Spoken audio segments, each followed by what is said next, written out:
رسول اللہ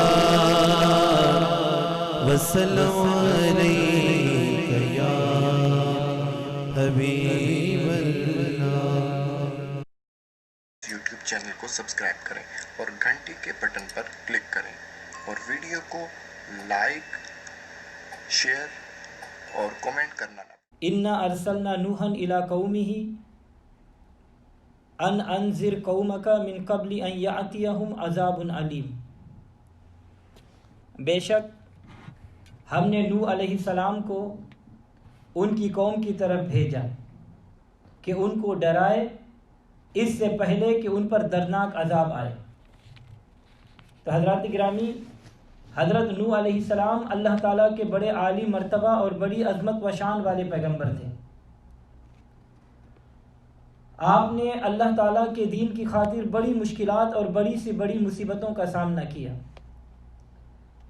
اور اپنی بھٹکی ہوئی قوم کو راہ ہدایت دکھانے کی لگاتار کوشش کرتے رہے۔ حضرت نوح علیہ السلام کی عمر شریف 1000 برس تھی، اور ایک جگہ یہ بھی لکھا ہوا ہے کہ آپ کی عمر 1500 سال تھی۔ اور یہ بات حیران کر دینے والی ہے کہ اتنی عمر کے باوجود آپ کا ایک بال بھی سفید نہیں ہوا تھا، اور نہ ہی کوئی دانت گرا، اور نہ ہی آپ کی قوت و طاقت میں کوئی فرق آیا تھا۔ حضرت نوح علیہ السلام کے زمانہ میں بت پرستی عام تھی، اور بت پرستی زیادہ ہونے کی ایک وجہ یہ تھی کہ نوح علیہ السلام سے پہلے حضرت ادریس علیہ السلام کا دور تھا۔ حضرت ادریس علیہ السلام کے 5 بیٹے اولیاء اللہ تھے، اور بعض نے لکھا ہے کہ وہ آپ کے شاگرد تھے۔ وہ بہت بڑے عابد اور زاہد اور شب بیدار تھے۔ ان سب نے عبادت کرنے کے لیے اپنی ایک خوبصورت مسجد تعمیر کر رکھی تھی، جس میں وہ عبادت کیا کرتے تھے اور لوگوں کو عبادت خدا بندی کے لیے بلایا کرتے تھے۔ اور یہ سلسلہ مدت دراز تک جاری رہا، حتیٰ کہ ان کی وفات ہو گئی، اور ان کی وفات کا ان کے عقیدت مندوں کو بڑا افسوس ہوا اور بڑے پریشان ہوئے، اس لیے کہ وہ لوگ ان اللہ والوں کی صحبت میں عبادت کا لطف حاصل کیا کرتے تھے۔ جب اللہ والے دنیا سے رخصت ہو گئے تو لوگ بڑے پریشان تھے۔ اتنے میں شیطان لعین جو حق پرستوں کی طاق میں تھا، اس نے اس موقع کو غنیمت جانا اور ایک بزرگ کی شکل میں جبہ دستار پہن کر ان کے عقیدت مندوں کے پاس آ گیا اور آ کر کہنے لگا کہ تم لوگ اللہ والوں کے رخصت ہو جانے پر کیوں پریشان ہیں؟ آؤ میں تم لوگوں کی پریشانیوں کا حل بتاتا ہوں کہ جو لطف عبادت تم چاہتے ہو وہ تمہیں مل جائے گا، وہی لذت وہی کیف حاصل تمہیں ہوگا۔ اگر اللہ والے نہیں ہیں تو کیا ہوا کہ تم لوگ ایسا کرو کہ ان لوگوں کے مجسمے بنا لو، جس کے پاس پتھر ہے وہ پتھر کا بنا لے، جس کے پاس لوہا ہے وہ لوہے کا بنا لے، جس کے پاس چاندی ہے وہ چاندی کا بنا لے، جس کے پاس سونا ہے وہ سونے کا بنا لے، اور انہیں اپنی ہمت کے مطابق لباس پہنا کر مسجدوں میں رکھ لو، اور ان اللہ والوں کو اپنے پاس تصور کرو اور پھر عبادت کرو۔ دیکھو تم کو وہی لذت، سرور اور کیف حاصل ہو جائے گا جو ان کی زندگی میں حاصل ہوا کرتا تھا۔ چنانچہ ان لوگوں نے شیطان کی اس تجویز کو پسند کیا، اور ان لوگوں نے ان بزرگوں کی تصویریں بنا کر مسجدوں میں سجا لی۔ پھر ان کا معمول بن گیا کہ وہ عبادت کرنے کے بعد بتوں کی قدم بوسی کیا کرتے تھے، اور پھر مسجد سے باہر نکل آتے، اور آہستہ آہستہ شیطان کا داؤ چل گیا کہ وہی لوگ بتوں کی قدم چومتے چومتے ان کو سجدہ بھی کرنے لگ گئے۔ حضرت سیدنا نوح علیہ السلام نے جب اپنی قوم کو اس حالت میں دیکھا کہ وہ مسجدوں میں بت رکھ کر ان کو سجدہ کر رہے ہیں، اور آپ نے ان لوگوں کو اس عمل بد سے منع فرمایا، اور اللہ تعالیٰ نے حضرت نوح علیہ السلام کے سر پر تاج رسالت سجایا اور آپ کو لوگوں میں معبود فرمایا، تو آپ نے 950 سال مسلسل دعوت دیتے رہے۔ سیدنا نوح علیہ السلام نے مسلسل 950 سال تبلیغ فرمائی، لیکن آپ کی قوم آپ کو یہ کہتی کہ اے نوح، کیا ہم آپ پر ایمان لے آئے؟ جبکہ تمہاری اتباع کرنے والے غریب لوگ ہیں، تمہیں فالو کرنے والے غریب لوگ ہیں۔ تو ہر نبی کا ساتھ دینے والے، اتباع کرنے والے لوگوں میں اکثریت غریب لوگوں کی ہوتی تھی، سیدنا نوح علیہ السلام نے جواب میں فرمایا کہ مجھے ان غریبوں کا صدق قبول ہے، ان کے دل خلوص کی دولت سے مالا مال ہے، مجھے ایسے ہی غریب لوگ منظور ہیں، مجھے ان کے پیسہ دنیاوی سیم و زر کی کوئی ضرورت نہیں۔ سیدنا نوح علیہ السلام نے پوری کوشش کی کہ میری قوم راہ ہدایت پر آ جائے، مگر انہوں نے مکمل طور پر دین حق کو قبول کرنے سے انکار کر دیا۔ اور پھر آپ نے ان لوگوں کے لیے بد دعا کی، جیسا کہ اللہ تبارک و تعالیٰ سورہ ہود میں ارشاد فرماتا ہے، اللہ تعالیٰ قرآن پاک میں ارشاد فرماتا ہے کہ اے میرے رب، میری قوم نے مجھے جھٹلایا ہے، بس میرے اور ان کے درمیان پورا فیصلہ فرما دے اور مجھے اور میرے ساتھی مومنوں کو بچا لے۔ سیدنا نوح علیہ السلام کی دعا قبول ہو گئی، اور سیدنا نوح علیہ السلام نے اللہ کے عذاب کے آنے سے پہلے قوم کو واعظ و نصیحت فرمائی۔ سیدنا نوح علیہ السلام نے پوری قوم کو آگاہ کر دیا کہ تم پر اللہ کا عذاب نازل ہونے والا ہے، اور جس سے میں بھی ڈرتا ہوں اور تم بھی ڈرو اور میری نصیحت کو قبول کر لو، میں سچا ہوں، تم اپنے معبودین باطلہ کو چھوڑ دو اور ایک خالق و مالک کے حضور سجدہ زیر ہو جاؤ، وگرنہ تم پر اللہ تعالیٰ کا عذاب آ جائے گا۔ مگر قوم نے آپ کے واعظ و نصیحت پر کوئی توجہ نہ دی اور ہمہ وقت آپ کی مخالفت میں مشغول رہے۔ آخر میں اللہ تبارک و تعالیٰ سے حضرت نوح علیہ السلام نے درخواست کی، جیسا کہ قرآن پاک میں اللہ تعالیٰ ارشاد فرماتا ہے، قال رب انی دعوت قومی لیلا و نہارا فلم یزدہم دعائی الا فرارا، اور عرض کی کہ اے میرے رب، میں نے اپنی قوم کو رات دن بلایا مگر یہ میرے بلانے سے یہ بھاگتے رہے۔ حضرت نوح علیہ السلام نے اپنی قوم کو راہ راست پر لانے کے لیے پھر ایک بار بلایا۔ اللہ تعالیٰ قرآن پاک میں ارشاد فرماتا ہے، ثم انی دعوتہم جہارا، پھر میں نے انہیں اعلانیہ بلایا۔ تو ان کفار نے اس خیال سے کہ پہلے یہ شخص ہم کو پوشیدہ طور پر بلایا کرتا تھا، ہم نے تسلیم نہیں کیا، تو اب ہمیں رسوا کرنے کے لیے سر عام دعوت دے رہا ہے۔ حضرت نوح علیہ السلام فرماتے ہیں، جیسا اللہ تعالیٰ قرآن پاک میں ارشاد فرماتا ہے، ثم انی اعلنت لہم واسررت لہم اسرارا،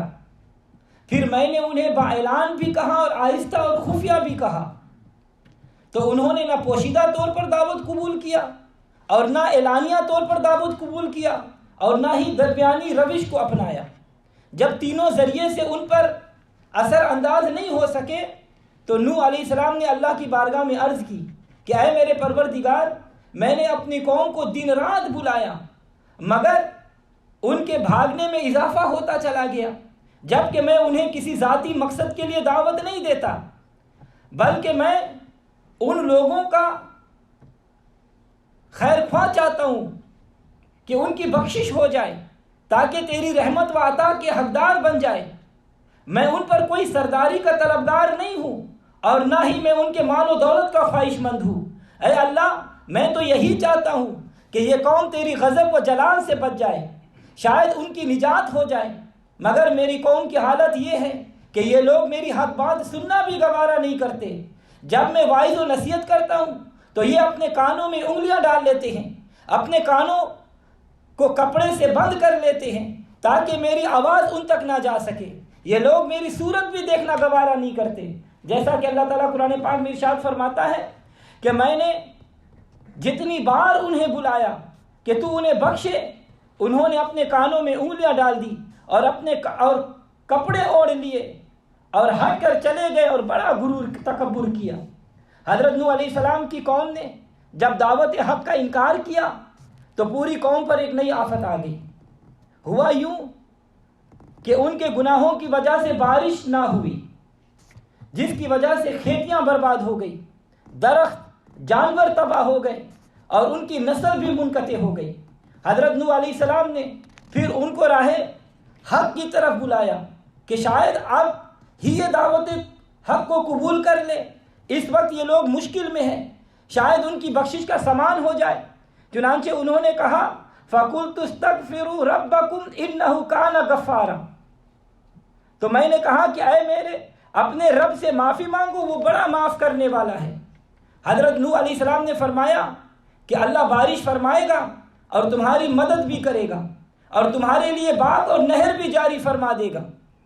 ان بشارتوں کو سن کر بھی انہوں نے اللہ کے نبی کی تابعداری کا انکار کر دیا اور نافرمانی میں سرگرم رہے۔ جب سیدنا نوح علیہ السلام نے عرض کیا کہ یہ لوگ اب کائنات کے اور سامان آخرت کے فکر سے بالکل غافل ہو چکے ہیں، منکرین دین طرح طرح کے مکر کرتے ہیں اور حضرت نوح علیہ السلام پر طرح طرح کے الزام تراشتے ہیں، ویسے جس طرح کفار و مشرکین نے ہمارے نبی صلی اللہ علیہ وسلم پر اعتراضات اٹھائے تھے، سیدنا نوح علیہ السلام نے اللہ کی بارگاہ میں عرض کیا، اے اللہ کیا میری قوم ایمان لائے گی یا نہیں؟ تو اللہ تبارک و تعالیٰ کی طرف سے وحی آئی، جیسا کہ قرآن پاک میں اللہ تعالیٰ فرماتا ہے وَأُوحِيَ إِلَى نُوحٍ أَنَّهُ لَن يُؤْمِنَ مِن قَوْمِكَ إِلَّا مَن قَدْ آمَنَ، اور نوح علیہ السلام کے پاس وحی بھیجی گئی کہ اب تمہاری قوم سے کوئی ایمان لانے والا نہیں، جنہیں ایمان لانا تھا وہ لا چکے۔ تو اس پر سیدنا نوح علیہ السلام نے اللہ کی بارگاہ میں عرض کیا وَقَالَ نُوحٌ رَبِّ لَا تَذَرْ عَلَى الْأَرْضِ مِنَ الْكَافِرِينَ دَيَّارًا،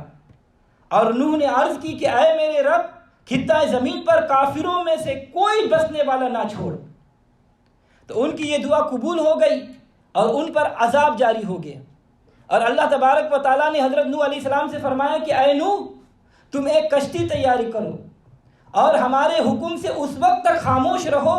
اور دیکھو کہ یہ ظالم لوگ ڈوبنے والے ہیں، ان کا حشر دیکھو۔ حضرت نوح علیہ السلام نے اللہ تبارک و تعالیٰ کے حکم کے مطابق 2 برس میں کشتی تیار کر لی،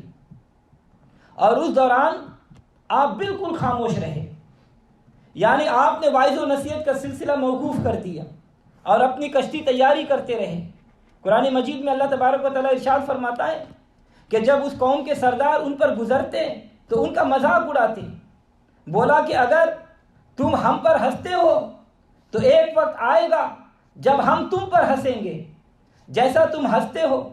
تو اب جان جاؤ گے کہ کس پر آتا ہے وہ عذاب کہ اسے رسوا کرے اور اتارتا ہے وہ عذاب جو ہمیشہ رہنے والا ہے۔ یہ سب کچھ ہونے کے باوجود حضرت سیدنا نوح علیہ السلام نے 660 گز لمبی اور 360 گز چوڑی کشتی تیار کر لی، یعنی 660 گز لمبی اور 360 گز چوڑی کشتی تیار کر لی، اور حضرت نوح علیہ السلام نے اپنے اہل و عیال اور ایمان والوں کو کشتی میں سوار کر دیا، اور جن کی تعداد تقریباً 80 تھی، اور 1 سال کا کھانا اللہ تبارک و تعالیٰ کے حکم کے مطابق کشتی میں رکھ لیا۔ اور پھر حضرت نوح علیہ السلام نے اپنے رب کی بارگاہ میں عرض کیا کہ اے اللہ اس قوم پر عذاب کب آئے گا؟ تو اس پر اللہ تبارک و تعالیٰ نے فرمایا کہ اے نوح جب میرے عذاب کا وقت آئے گا تو تنور جوش مارے گا، اس میں سے پانی نکلے گا۔ بہرحال نوح علیہ السلام اپنے اہل و عیال کو لے کر کشتی پر بیٹھ گئے، اور سیدنا جبریل علیہ السلام نے ہر جنس کا جوڑا اس میں داخل کر دیا، اور اللہ کے حکم سے فرشتے ان کی حفاظت کے لیے کشتی میں آ گئے۔ پھر اچانک پانی نے تنور میں جوش مارا، جو اللہ تعالیٰ کے عذاب آنے کی علامت تھی، اور آہستہ آہستہ علامتیں ظاہر ہوتی گئی، اور پھر آسمان سے پانی برسنا شروع ہوا اور زمین سے بھی پانی نکلنا شروع ہو گیا، اور جو کچھ کشتی کے علاوہ زمین پر تھا سب کا سب پانی میں ڈوب گیا، اور حضرت نوح علیہ السلام کی کشتی پانی میں تیرنے لگ گئی۔ اللہ تعالیٰ نے پانی کے دہاڑے آسمان سے بہا دیے اور زمین سے چشمے ابل پڑے۔ حضرت نوح علیہ السلام نے اپنے بیٹے کنان کو پکارا جو کنارے پر تھا کہ اس کشتی میں سوار ہو جاؤ اور کافروں کا ساتھ نہ دو، تو ان کے بیٹے نے کہا کہ میں پہاڑ پہ چڑھ جاؤں گا، میں بچ جاؤں گا۔ تو سیدنا نوح علیہ السلام نے فرمایا کہ آج کے دن کوئی کسی کو اللہ کے عذاب سے نہیں بچا سکے گا مگر وہ جس پر رحم فرمائے۔ ابھی نوح علیہ السلام اپنے بیٹے سے باتیں ہی کر رہے تھے کہ ایک موج آئی اور آپ کے بیٹے کنان کو بہا کر لے گئی۔ ایسا طوفان آیا کہ آسمان کالے بادل چھا گئے، اور قہر الہی کے سبب شدید ترین بارش ہونے لگی، اور ایسا شدید اندھیرا چھا گیا کہ آفتاب کی روشنی سیاہ بادلوں میں چھپ گئی، اور اندھیرے میں دن اور رات کا امتیاز ختم ہو گیا، اور بارش تیز رفتاری کے ساتھ 40 روز تک برستی رہی۔ زمین کے چشموں سے پانی ابلتا رہا اور ہر طرف پانی ہی پانی تھا، اور پانی کی سطح 40 گز بلند ہو چکی تھی۔ کشتی نوح تیرتی ہوئی تمام دنیا کا چکر لگا کر جب حرم کعبہ آئی تو 7 مرتبہ حرم کا طواف کیا، اور بعض لوگوں نے لکھا ہے کہ 7 دن حرم کعبہ کے گرد طواف کرتی رہی، اور ایک روایت کے مطابق جہاں آج خانہ کعبہ ہے وہاں ایک پہاڑ متعین کر دیا گیا تھا تاکہ اس خطہ زمین کو پانی سے نقصان نہ پہنچے۔ طوفان ختم ہوتے وقت زمین سے خطاب فرمایا کہ اے زمین اپنے پانی کو نگل لے، اور آسمان کو حکم دیا گیا کہ اے آسمان تھم جا۔ زمین نے فوراً پانی اپنے اندر کھینچ لیا اور آسمان سے بارش رک گئی۔ کشتی کو حکم دیا گیا کہ اب تو ایک پہاڑ پر ٹھہر جا۔ خطہ زمین کے تمام پہاڑ گردن اٹھا اٹھا کر دیکھنے لگے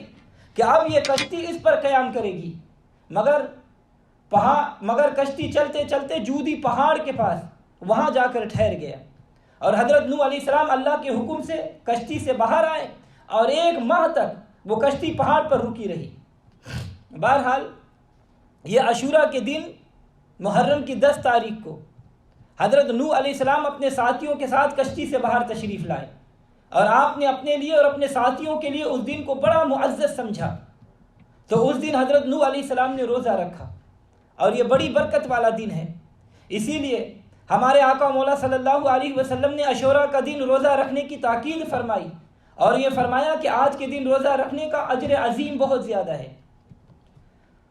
حضرت کعب احبار رضی اللہ تعالیٰ عنہ فرماتے ہیں کہ جب نوح علیہ السلام کی روح قبض کرنے کے لیے ملک الموت آئے تو اس وقت نوح علیہ السلام سیر کرنے کے لیے پہاڑ پر تشریف لے گئے۔ ملک الموت وہی ان سے ملاقات کے لیے آئے اور انہیں موت کے وقت سے آگاہ کیا، تو نوح علیہ السلام نے موت کی تکلیف کا تصور کر کے نعرہ لگایا،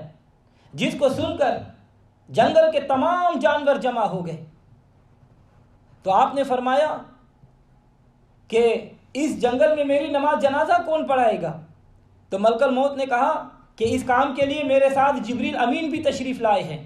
اور دوسرے فرشتے بھی آئے ہیں۔ جب آپ کو تسلی ہو گئی تو آپ وعدہ الہی کی تکمیل کے لیے آمادہ ہو گئے، تو اس وقت جبریل امین نے آپ سے دریافت کیا کہ اے انبیاء میں سب سے طویل عمر پانے والے، اے انبیاء میں سب سے لمبی عمر پانے والے، آپ نے دنیا کو کیسا پایا؟ تو حضرت نوح علیہ السلام نے فرمایا کہ اس مکان کی طرح کہ جس کے 2 دروازے ہو، ایک سے داخل ہو اور دوسرے سے نکل جائے۔ تو پھر اس کے بعد ملک الموت نے آپ کی روح قبض کر لی، اللہ کے فرشتوں نے آپ کو غسل دیا اور آپ کی نماز جنازہ پڑھی۔ تو حضرات گرامی توجہ چاہوں گا، آپ نے حضرت نوح علیہ السلام کے واقعات سنے کہ حضرت نوح علیہ السلام اللہ کے برگزیدہ نبی ہے۔ بے شک نوح علیہ السلام بڑی شان والے نبی ہیں، مگر جو عالی شان رتبہ اللہ کے محبوب امام الانبیاء علیہ السلام کو اللہ تعالیٰ نے عطا فرمایا وہ کسی اور نبی کو نہیں ملا۔ دیکھو حضرت نوح علیہ السلام کو کشتی دی گئی جو پانی پر سیر کرتی تھی، مگر اللہ کے حبیب صلی اللہ علیہ وسلم کی سواری براق تھی جس نے فضاؤں اور خلاؤں کو طے کیا۔ اسی لیے شاعر کہتا ہے کہ میرے نبی پیارے نبی ہے مرتبہ بالا تیرا، میرے نبی پیارے نبی ہے مرتبہ بالا تیرا، جس جا کوئی پہنچا نہیں دیکھا وہاں تلوا تیرا، جس جا کوئی پہنچا نہیں دیکھا وہاں تلوا تیرا۔ اور حضرت نوح علیہ السلام کو ایسی کشتی ملی کہ جس سے آپ اپنے اہل و عیال اور احباب سمیت سلامت رہے، مگر میرے نبی صلی اللہ علیہ وسلم کو دولت ایقان دی گئی کہ جس کی وجہ سے آپ کی امت آتش دوزخ سے محفوظ رہی۔ حضرت نوح علیہ السلام کی کشتی ان کے لیے وجہ نجات بنی، مگر حضور صلی اللہ علیہ وسلم کا ایمان وجہ درجہ بلندی بنی۔ معلوم ہوا کہ میرے آقا علیہ السلام کو اللہ تعالیٰ نے بڑا بلند مرتبہ عطا فرمایا ہے۔ اللہ تعالیٰ کے سارے نبی و رسول مل جائے تو پھر بھی حضرت آمینہ کے لال کے درجے کو نہیں پا سکتے۔ نجی اللہ کا درجہ اور ہے، حبیب اللہ کا درجہ اور ہے۔ حضرت نوح علیہ السلام کی کشتی پانی پر تیرتی رہی، مگر یہ بات باعث تعجب نہیں، سب جانتے ہیں کہ کشتی پانی پر ہی تیرتی ہے، خشکی پر نہیں تیرتی، مگر میرے آقا علیہ السلام کے اشارے سے وزنی پتھر پانی پر تیرنے لگے۔ اور جب حضرت اکرمہ رضی اللہ تعالیٰ عنہ نے حضور صلی اللہ علیہ وسلم سے ایمان لانے کی یہ شرط رکھی کہ اس پار کا پتھر پانی میں تیرتا ہوا آ جائے تو میں مسلمان ہو جاؤں گا، چنانچہ آپ کے حکم سے وہ بڑا وزنی پتھر پانی میں تیرتا ہوا آپ کے پاس آ گیا۔ اللہ اکبر۔ حضور صلی اللہ علیہ وسلم اللہ کے محبوب اور آخری نبی بن کر دنیا میں تشریف لائے، اور میرے نبی تمام نبیوں کے سردار ہیں۔ اور یہ بات سب سے پہلے ذہن نشین رکھنی چاہیے کہ اللہ نے نبوت کے نعمت کو جسے بھی عطا فرمایا اسے حضور صلی اللہ علیہ وسلم کی رحمت سے ہی ملا ہے۔ حضور صلی اللہ علیہ وسلم کا نور نبوت حضرت نوح علیہ السلام کے منہ سے روشن ہوا، جس سے تمام جہان کے کفر کا خاتمہ ہو گیا اور شرک کائنات ارضی سے ہٹ گیا، اور حضرت نوح علیہ السلام نے ساری زمین کو غسل دلوایا۔ گویا کہ آدم ثانی حضرت نوح علیہ السلام نے اس کائنات ارضی کو غلاظت سے پاک کر دیا، مگر اللہ کے حبیب صلی اللہ علیہ وسلم کا کیا اعلیٰ مقام ہے کہ جب حضور صلی اللہ علیہ وسلم کا زمانہ آیا تو حضور صلی اللہ علیہ وسلم کے قدموں کی برکت سے ساری زمین پاک ہو گئی۔ حضور صلی اللہ علیہ وسلم مبارک نے ارشاد فرمایا کہ اللہ تبارک و تعالیٰ نے فرمایا کہ میرے لیے سارے زمین کو مسجد بنا دیا گیا ہے۔ اسی لیے شاعر کہتا ہے کہ یوں تو سارے نبی محترم ہیں مگر، یوں تو سارے نبی محترم ہیں مگر، سرور انبیاء تیری کیا بات ہے، رحمتیں دو جہاں ایک تیری ذات ہے، رحمتیں دو جہاں ایک تیری ذات ہے، اے حبیب خدا تیری کیا بات ہے۔ تو حضرات گرامی،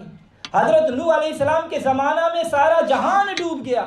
لیکن نوح علیہ السلام کے کشتی میں جو لوگ سوار تھے وہ بچ گئے۔ حضرت نوح علیہ السلام کے کشتی سلامتی کا سفینہ تھی جو صرف چند جانوں کو بچا سکی، لیکن حضور صلی اللہ علیہ وسلم کی لا الہ الا اللہ کی کشتی نے طوفان جہنم سے لاکھوں انسانوں کو بچا کر جنت کا حقدار بنا دیا۔ اور یہ کلمہ طیبہ لا الہ الا اللہ محمد رسول اللہ یہ کشتی اعظم ہے،